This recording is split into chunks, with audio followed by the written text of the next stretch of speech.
yesterday, I don't know how many of you attended it, which was on JavaScript. Everything that was covered in that session on JavaScript, I'd say go back to that if you can, look at the presentation. Everything you can do in that session, you could do on to these web servers running on these cameras. And a quick question before we go back to the demo. Anyone here, if you had a web server, where would you put your web server on the network? Most people would put it DMZ, absolutely right. However, most of these cameras are out there and they're not in any sort of DMZ at all. Even if they are local cameras around a building, they're not in any DMZ. So, you know, and a lot of these cameras, what you're able to do is use them for a whole variety of different, how can I say, lots of different fun. You can spam from them. You can you know, use them for cross-site scripting. You can do lots and lots and lots of things because these are servers, sorry, web servers that are running on the cameras, and anything you can do a normal web server to an extent in terms of abuse, you're going to be able to do on many of these as well. Yep. If we can just flip back to the slides again, and I'm going to try and finish there. We're building loads of other things like this, but once we've got a couple of other things that we're finished, we're going to make them all available. So that screen that you saw is sitting on a dummy website at the moment, and that website you won't have access to, but we will give people access, and we'll show sample scripts that people can create themselves if they're interested and so on. Coming back then, so in terms of, you know, what would you do to protect the end-to-end? First thing is basically change the admin page. You can change pages, and you can change the search strings that Google uses to find that page in the first place. Yep. Because at the moment, all these systems are sold with a default admin page, and Google indexes it. So you can change that index, so it's not so easy to find. Change the robot.txt file. Change and extend the password, because the only form of protection you've got, really and truly, is nothing more than a password. Yeah? That is about all you've got. It stopped. It's gone.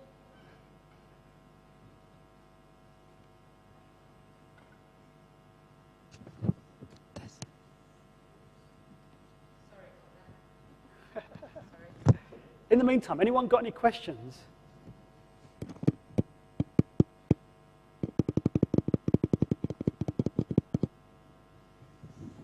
Yeah? There is a lot of work being done at the moment, and we're going to make that available. Okay. We're going to make a lot of the work that we're doing available, you know, generally freely available and open source. We are working on a couple of projects that I'll come back to in a minute. Yeah, change the extended password, ensure the use of modal windows for password entry. That is to stop the script kiddies setting up stuff. Nothing more than that, because it's not going to stop most of us. We know how to get around that, but you can stop the basic script kiddies from getting through there. Separate from the rest of the corporate network. Firewall, separate from the rest of the network, corporate network. Again, if you can set up DMZ, that's great. If you can't, and you can separate it in other ways, that's great. But one other thing that you really and truly must do is, if you have got your CCTV system running on your network, is in the same way that if you're working on a security project, you will look at your data and you will work out, in terms of your data, you work out how important it is as an asset to you. Equally, you need to do the same with your cameras. You need to determine how important each of these are as an asset to you. And if you do that, then you can prioritize in terms of the cameras that you've got, what bandwidth priority you're going to give to each of them. And that's very important, because I've come across situations so often where everything's running on the local network. There's no prioritization of bandwidth, and the cameras are eating up bandwidth and stopping and slowing down the rest of the network. Yeah. Firewall, none of these often have firewalls, so that's very important. Place in the DMZ, change and secure the things you can, and place appropriate controls for the rest. That really is the basics. The unfortunates of securing end-to-end network CCTV, the architecture, the specification. Quite often there isn't a specification. The data, secure according to risk, as I've mentioned. The client applications, network monitoring, because it doesn't actually happen, and it should happen. The people involved, because they are professionals, but they don't know about networks. They know about CCTV systems, not about networks. Support and maintenance, that is vital. Right, takeaways from this session. Since security is left to network level, deal with it. You know, it is up to network people to deal with this and do something with it, because at the moment, in many respects, that's about the only real control you have. You can do a lot with the technology. It's not that new. It's anything but in most cases. So what I'm saying to you is, you're used to all this technology. The only thing is, people don't think of it. Oh, right, okay, CCTV, well, that's something I'm not used to. But the fact of the matter is, most of the technology that's in there, you understand it from everything else that you do. So it's not really anything new. People are important. Technology can't overtake that yet. You need to train your people in terms of what they do, what they don't do, how you can make sure that people are using the system effectively, if they connect anything on, what they do with it. Policies, procedures, standards, guidelines, whatever you do anywhere else, you need to put those in place. Plan and organize like you would any other technology. Test, test, test. Pen test it. You know, try and break into it. Anyone can. And, you know, then you know whether or not you're doing the right things in terms of the network. Most people don't even bother trying to do that. Haven't we seen these things before? But why aren't people just doing them for this technology? It is true. You know, there is nothing new. You know, controlling it end to end isn't that difficult because you've got the skills that you've got and you can do that. Where the manufacturers going with this technology? They're going WiMAX, mobile phone networks, emergency phone network integration, behavioral applications, great integration databases, great integration with other technologies like RFID and biometrics. This is the sort of thing, in terms of what is current and you can do right now, is the technologies there in terms of biometrics. That, you can get RFID readers that can read about from here to the end of the room. You can connect it to a database, and you can connect that to a CCTV system.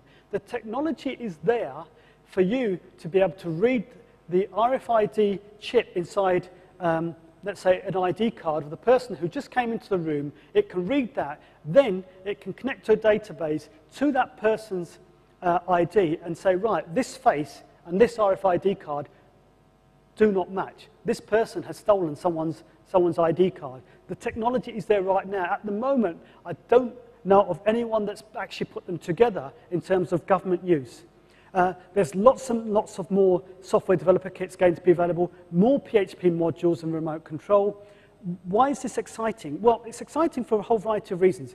Embedded devices are the new PCs. There are going to be so many more embedded devices around, access control systems, biometrics, and so on. There's lots and lots. Lots of embedded operating systems, network chips, newer ones, encryption, IPS. You're getting embedded IPS, getting embedded databases, the possibilities of WiMAX. Basically, all this is going to be a lot of fun for security professionals. There's going to be a lot going on that we would not have considered because you're joining up so many different types of technology. Where to from here? The scary bits, integration of technologies, as I said earlier, RFID and biometrics, CCTV systems, open access to foreign governments. I gave you a film example of CIA, you know, using the cameras in the British Transport Police, but there's going to be lots more going on. Open access to criminals, growth. Where did our privacy go? There's definitely going to be lots and lots of growth in CCTV systems. England isn't the only place. If you look, the growth in network CCTV systems around the world is absolutely phenomenal. More and more governments, local authorities around the world are installing these systems. Anything can be justified. I've seen that so many places. You know, you can install a camera anywhere and say, oh, right, this is important. Backdoor into networks. Just because I'm paranoid doesn't mean that they're not out to get me. And I'd change that a bit. Just because I'm not paranoid doesn't mean they're not out to get me either. Yeah? Because there are going to be more and more cameras around. I've got a couple of slides after this, and I took them from a presentation I'd done on secure coding. Basically, I'd done a presentation on secure coding, a risk-based secure coding, and I put them into here at the end, which when you download them, you'll see.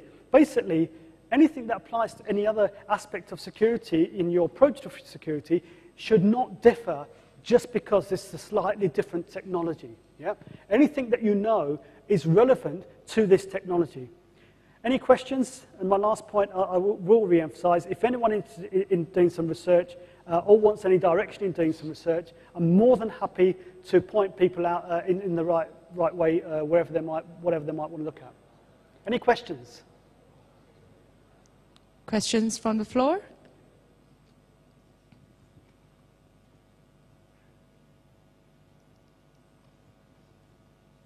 I think you're off the hook. Great, thank you. All right, thank you very much, Mr. Sarb Sembhi. Thank you. Thank you very much, sir.